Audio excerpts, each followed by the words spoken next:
Trevor, you look way too relaxed for a Wednesday night. Why? Well, don't you have stuff to do, like setting up chairs in the student room? Chairs are set up. Students took care of it earlier.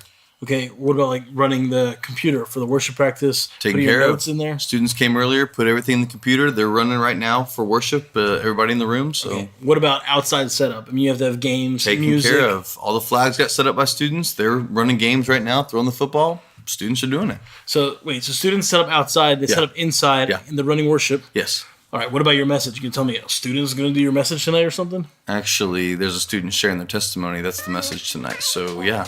Okay, so if students are doing everything, then what are you doing?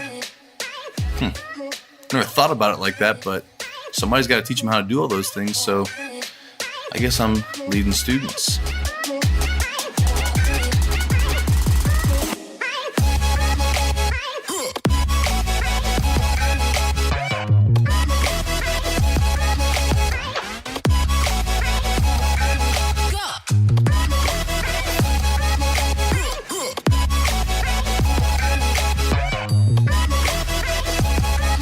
Hey guys, I'm Trevor. And I'm Stallion. And welcome to the Youth Room. So today we're going to be talking about all kinds of really great stuff, but we also have a product that will make you aware of for this Lenten season. So we're going to be offering a Lenten pack that is going to give you some social squares to use within your student ministry to help your students celebrate during Lent.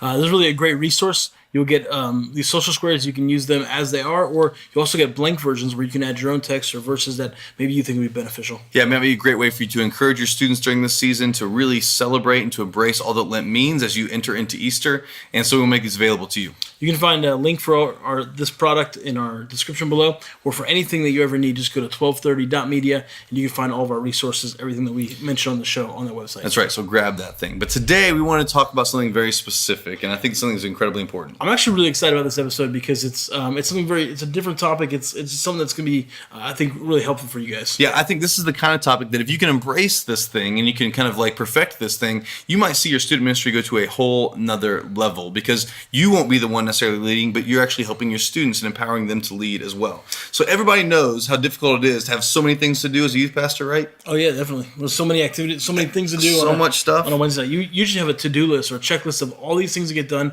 and then if it's a night that you're speaking, it's even more so. The stress of all that stuff is compounded. So I think this episode is all about killing two birds with one stone. I like that. One, you can get more stuff done, and so you don't burn out. But then two, this is a great way to help your students take on leadership roles so they can personally grow in their relationship with God as well.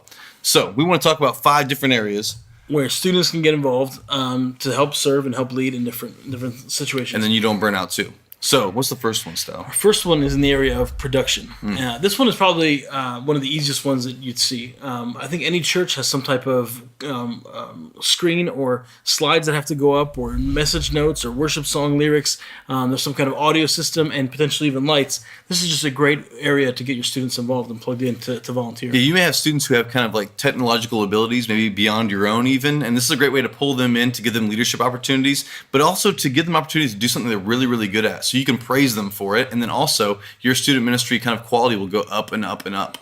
We've seen a lot of times with students when we get them involved in one of these production areas, and over time they realize they like it so much that a lot of them have actually gone on and developed a career in one of these fields. And so it's a great way to see them take it to the next level even as they progress and as they go through your student ministry. Yeah, it could be sound, lights, computer, any kind of production need that would make that environment really, really great. This is a great way to get them plugged in. So let them lead and you don't burn out. Now, 2, another great area to let your students lead in is to let them lead in prayer. At our church, we have a kind of a mantra or motto, I guess, that says prayer driven, which to us just simply means that everything that we do as we kind of do this ministry for our church and our community, we want to do it through prayer. And so what a great opportunity to invite your students into the same kind of thing. So one of the ways we've done this is we've invited students to come in, and before our program begins, we pray over the chairs within our youth ministry space. Pray for the students who will come and sit in these locations, asking God to come and move in a powerful way. And you can take it even beyond that. You can develop some type of system to receive prayer requests from students in your ministry. Send those out. Maybe it's an old school prayer chain or a group text or something where you're getting students involved in prayer because that's something that they're learning and developing as well too. Yeah, I think it'd be great also to even within your program, whatever it looks like, whether you got 20 kids in the room or 500 kids in the room, give an opportunity for some of your leadership students in your program to be the ones who are praying up front, leading prayer for the night or leading prayer before worship. This is a great way to let them lead and to be seen as leaders in front of their students and their friends as well. But what about, I thought students aren't good at praying. Right. No, this is kind of like a thought that many youth pastors have. They won't be good at it. They'll be scared of it. But I think what I've found, I know you have as well, when we've given students to step up and lead in this kind of way, then they've jumped at it. And they've found that prayer is not a scary thing, but it's actually something that is really, really powerful, and they can be a part of it.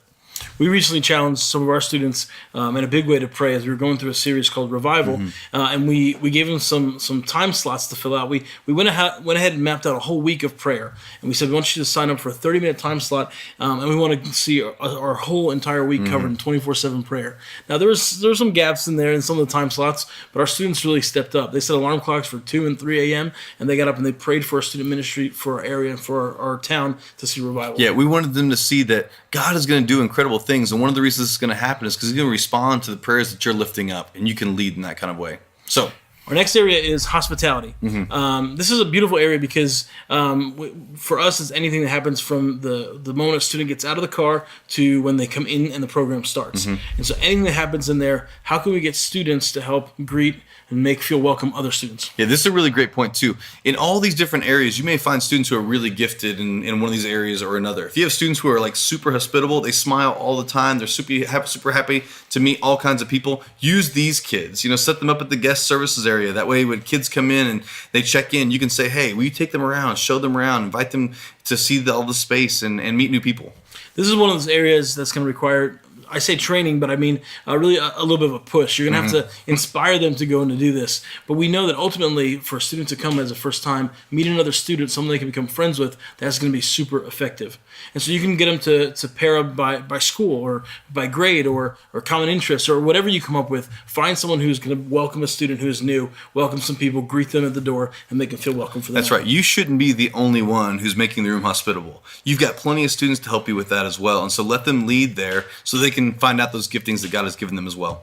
Now, another area that I think is really, really crucial, and I think we've done a really nice job in our student ministry of this, is recognizing that our students probably are the best ones to do any kind of contact work. That's right. If you have brand new students who come and visit, use other students, leadership students, to come in and write cards to say, we're so glad that you're here. We'd love to see you come back again.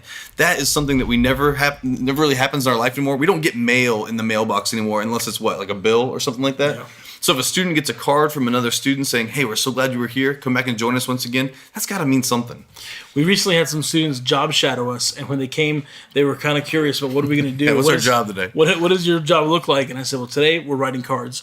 And so we went ahead and pulled names of students who hadn't been around in a while, and we had over 100 names, and they sat down and wrote cards for an hour or two, and they were surprised at how many students they could reach out and contact. And how cool it is, too, when a kid actually comes back and joins the group, that kid can say, man, I'm the one that wrote that card to that person. What a great thing to see.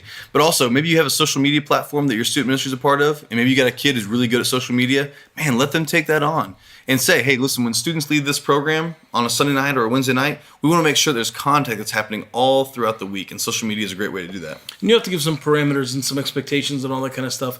But again, they know these tools, they know these resources. They're going to take it to the next level for you guys. Got a great idea. Give them some Lenten squares and say, hey, post these in the next couple of days, next couple of weeks. That's a great way to do it. There you go.